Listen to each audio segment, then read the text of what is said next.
Assalamualaikum warahmatullahi wabarakatuh.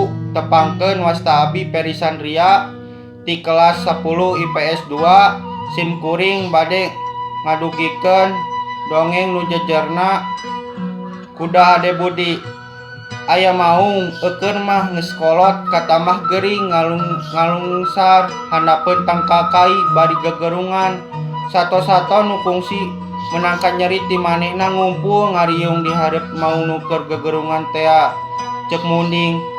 Ah sia mah gegerungan rek nyamat ka saha moal aya nu nyaaheun ka sia mah sato jahat. Munding ngomongna kitu bari ngagadieun mau nuker gegerungan. Nepo kalakuan munding kitu sakabeh sato nu harita aya di dinya sareuri akai-akayan. Kabeh sato nu aya di dinya ngaheureukeun mau nuker sakarat kajaba sakadang kuda nempo sato-sato sejen gembira.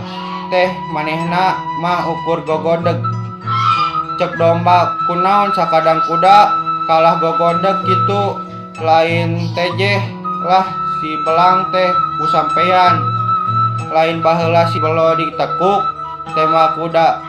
Kaula mah lain teu ngewa kana kalakuan maung teh ngan waktu ieu kaayaan pan keur geuring parah manehna keur sakarat sakedeung deui oge paeh kuduna mah sato nu keur sakarat teh ulah dihareureuykeun kitu meureun cek batur teh.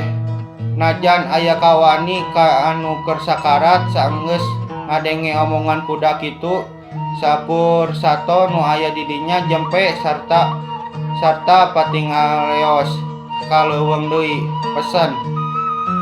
Jadi jelema mah ulah sok nyerikeun ka batur siga sakadang macan ulah oge ngabales kalakuan jahat ku kalakuan jahat jiga sakadang munding sabab sagala kalakuan mah oge pasti aya balesna jeung ulah ngan ukur wani kanu lemah hungkul.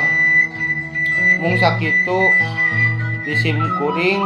Wassalamualaikum warahmatullahi wabarakatuh.